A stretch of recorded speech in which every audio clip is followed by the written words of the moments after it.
ఇది రాజకీయ యాత్ర కాదు, దైవ సంకల్పం.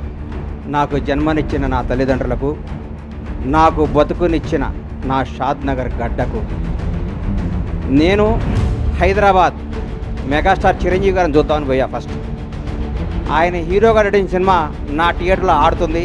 ఈరోజు ఇక్కడ సంకల్ప యాత్ర మొదలు పెడుతున్నా. ఏ విధంలో ఉన్నారో, లోపల ఎట్లున్నారో, 52 రోజుల పాటు ఎలా కుంగిపోయి ఉన్నారని బయటకు వస్తుంటే, జూలు పడిచిన సింహంలాగా, తెలుగువాడి గర్వంలాగా, తెలుగువాడు తేజస్సులాగా, ఎస్ నా దైవ సమానులు పవన్ కళ్యాణ్ గారికి అందరికీ నమస్కారం. సంకల్ప యాత్ర ఇది రాజకీయ యాత్ర కాదు, దైవ సంకల్పం. దేవుడుకు మొక్కుకున్న మొక్కు, దేవుడు నాకు ఇచ్చిన నా కోరికను తీర్చినందుకు ఆయన మొక్కును రుణం తీర్చుకోవటమే. దయచేసి ఇది రాజకీయ యాత్ర కాదు, ఏ రాజకీయ పార్టీలకు సంబంధం లేదు. ఇది నేను అభిమానంతో ఎంకన్న కొండకు ఇక్కడి నుంచి నడిచి వెళ్తున్నా. ముఖ్యంగా నాకు జన్మనిచ్చిన నా తల్లిదండ్రులకు, నాకు బతుకునిచ్చిన నా షాద్ నగర్ గడ్డకు, 4.5 దశాబ్దాల కిందట ఈ ఊర్లో అడుగుపెట్టాం.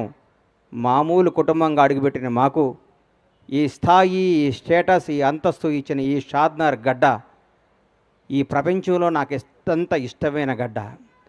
అలాగే నా జీవితానికి అర్థం చెప్పి నేనున్నాను అని నన్ను ముందుకు నడిపించిన నా దైవ సమానులు పవన్ కళ్యాణ్ గారికి ఈ సందర్భంగా ఇంకొకసారి హృదయపూర్వక కృతజ్ఞతలు తెలియజేసుకుంటూ నా అడుగు ముందుకేస్తున్నాను.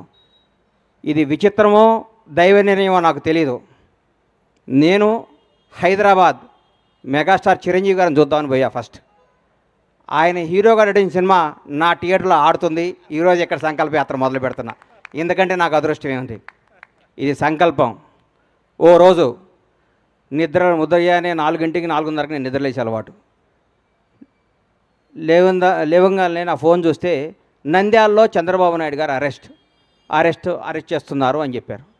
షాక్ అయిపోయాను. ఇదేంద్రా నాయన చంద్రబాబు గారిని అరెస్ట్ చేయటమని నేను అనుకున్నాను. చంద్రబాబు గారిని గుంటూరు తీసుకొస్తారు, అక్కడ బెయిల్ ఇస్తారు. బెయిల్ ఇచ్చినాక ఒక నాయకుడు 15 ఏళ్ల పాటు ముఖ్యమంత్రిగా చేసిన మహోన్నత వ్యక్తి, 40 ఏళ్ల సుదీర్ఘ రాజకీయ జీవితం కలిగిన వ్యక్తి, ప్రపంచవ్యాప్తంగా తెలుగువాడికి గుర్తింపు తీసుకున్న మహోన్నత శక్తి, ఆయనకి ఎందుకు జరుగుద్దులే అనుకున్నాను. సాయంత్రం వరకు ఆ నిద్రాహారాలు మాని చూస్తూ ఉన్నాను, ఎప్పుడు వస్తుందా అని. రాంగాలే ఆయన జైలుకి పంపిస్తున్నామన్నారు. అప్పుడు కూడా మనసును చంపుకున్నాను.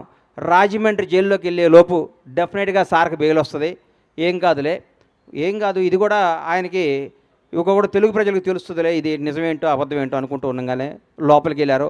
1వ రోజు, 2వ రోజు, 3వ రోజు, 4వ రోజు, అలా రోజులు గడుస్తున్నాయి. సార్ బయటికి రావట్లేదు. లోపల ఏం చేస్తున్నారని చిన్న టెన్షన్, చిన్న భయం స్టార్ట్ అయింది. ప్రతిరోజు, ప్రతి క్షణం ఈయన ఎప్పుడు బయటకు వస్తారా అంటూ ఉండేవాడు. ప్రతిరోజు నేను అందరితో మాట్లాడుతూ ఉంటే నేను ప్రతిరోజు వాయిదా ఉన్నప్పుడల్లా సుప్రీంకోర్టుకి వెళ్ళటం జరిగేది.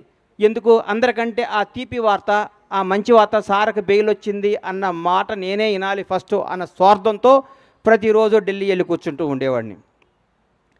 ఢిల్లీ వెళ్ళి కూర్చుంటే ఒకరోజు కంపల్సరీ ఈయనకి బెయిల్ వస్తుంది, అందరూ హ్యాపీగా ఉండండి అందరూ అనుకోవటం జరిగింది.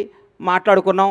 ఆ రోజు మా శివాజీకి చెప్పాను, శివయ్య ఈసారి సార్కి బెయిల్ వచ్చేస్తుంది, ఇంకా హ్యాపీ, ఇంకా ఏం కాదంటే మనాడు అన్న రోజు మా వాడు నీది యథార్థవాదే లోక విరోధి, వాడు యథార్థాలు మాట్లాడతాడు కాబట్టి మా తమ్ముడు ఎప్పుడు లోకానికి విరోధి అవుతుంటాడు. ఎవడు ఏమనుకున్నా, ఎవరు ఎన్ని అనుకున్నా, ఏదనుకున్నా మా వాడు స్టైల్ మారదు, మా వాడు పందా మారదు. ఇది ఏం చెప్పిందో అదే మాట్లాడతాడు. మనస్సాక్షినే మాట్లాడే వ్యక్తి శివాజీనే మాట్లాడుకున్నాను. ఎల్లంగాలే జడ్జి గారి ముందు కూర్చున్నాను. సార్ది వచ్చింది, బెయిల్ వస్తుంది. 1 గంటలో సార్ బెయిల్కి వచ్చేస్తుంది. హైదరాబాద్ వెళ్ళిపోతే ఆనందం చూస్తే ఆ గౌరవ న్యాయస్థానంలో ఆ జడ్జి గారు ఒకటే మాట అన్నారు, ఇది నాట్ బిఫోర్ మీ అని ఫైల్ పక్కన పడేశారు. గుండె జారిపోయింది. అప్పటికే దాదాపు 43 రోజులు 42 రోజులు అయిపోయింది. ఇంకెప్పుడు బెయిల్ వస్తుందని చిన్న భయం స్టార్ట్ అయింది. నడుచుకుంటూ బయటకు వచ్చాను. ఆకాశం వైపు చూశాను. 7 కొండల వాడు కనపడ్డాడు. అయ్యా, మానవ మాత్రులు ఇది చేసే పనిలా కనిపిస్తలేదు. 7 కొండల వాడా, చంద్రన్నని ప్రాణాలతో బయటికి తీసుకురా. భగవంతుడు సాక్షిగా చెప్తున్నా, చంద్రన్నను బయటకు ప్రాణాలతో తీసుకురా. ఆయనకు పదవి రావాలనో అధికారం రావాలి, ఇవన్నీ నేను మొక్కోలా. ప్రాణాలతో ఆయన బయటకు వస్తే నా గడప నుంచి నీ గడప దాకా నడిచొచ్చి నీ మొక్కు తీర్చుకుంటానయ్యా, నువ్వే చంద్రబాబు గారిని కాపాడాలని మొక్కోవటం జరిగింది. ఆ రోజు మామూలుగా వచ్చాను. తర్వాత ఉద్యతం కేబీఆర్ పార్క్ దగ్గర ఓ రోజు వచ్చి అందరు మీడియా వాళ్ళు, సార్ ఏం చెప్తారని మీడియా మొత్తులు అందరూ నన్ను అడిగారు. కేబీఆర్ పార్కుల్లోనో, ఔటర్ రింగ్ రోడ్లోనో, ఆస్ట్రేలియాలోనో, జపాన్లోనో, జర్మనీలోనో చంద్రబాబు జై అంటే కాదయ్యా, మీ ఊరు వెళ్ళండి, మీ స్వస్థలాలకు వెళ్ళండి, మీ ఊరు బొడ్రాయి దగ్గర కూర్చోండి, చంద్రన్న గురించి మాట్లాడండి. కరోనా వస్తే 2 సంవత్సరాలు ఇంట్లో కూర్చోలేదా? నెల రోజుల పాటు మనకి బతుకునిచ్చిన చంద్రబాబు నాయుడు గారి కోసం మనం నెల రోజులు కష్టపడలేమని ఉద్యమాన్ని తెలరేపితే సోదరిమణులు ఆ రోజు ఐటీ పీపుల్స్ అందరూ, మన తేజస్విని కానీ ఆ టీం అందరూ కానీ, మా శివాజీ కానీ, మేమందరం ఒక టీంగా వచ్చి గచ్చిబౌలిలో ఆ రోజు అద్భుతమైన జరిగి భగవంతుడి దయ వల్ల, ఏడుకొండల వాని ఆశీస్సుల వల్ల, దైవ సంకల్పంతో 52వ రోజు మహానేత, తెలుగు జాతి గర్వించదగ్గ తెలుగు బిడ్డ నారా చంద్రబాబు నాయుడు గారు బయటకు వస్తుంటే నాలో టెన్షన్, ఏ విధంలో ఉన్నారో, లోపల ఎట్లున్నారో, 52 రోజుల పాటు ఎలా కుంగిపోయి ఉన్నారని బయటకు వస్తుంటే జూలు పడిచిన సింహంలాగా, తెలుగువాడి గర్వంలాగా, తెలుగువాడు తేజస్సులాగా, ఎస్ నేనున్నా, ఈ జైళ్ళు, ఈ వ్యక్తులు, ఈ కుతంత్రాలను నేను చేయలేవు, తెలుగు ప్రజల కోసం నేనున్నాని అడిగేస్తుంటే ఆ ఉత్సాహంతో ఉర్రెక్కింది. ఆ రోజు నుంచి చంద్రన్న నీలాంటి వాడు తెలుగు జాతికి కావాలి కదా మొక్కొని ఆ మొక్కు తీరటానికి అడిగేస్తున్నాను.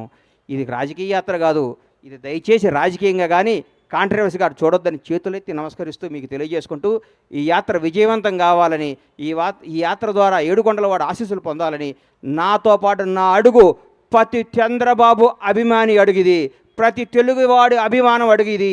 ఈ అడుగు నాది కాదు, ఈ కోట్ల మంది తెలుగు ప్రజలు అడిగిది. జై చంద్రబాబు. ఈ అవకాశం ఇచ్చిన ఏడుకొండల స్వామికి, నాకు సహకరించిన నా షాద్నగర్ ప్రజలందరికీ హృదయపూర్వక ధన్యవాదాలు తెలియజేసుకుంటూ, మీ సహాయ సహకారాలు, మీ అభిమానం, మీ ఆశీస్సులు ఉండాలని కోరుకుంటూ సెలవు తీసుకుంటున్నాను. Thank you.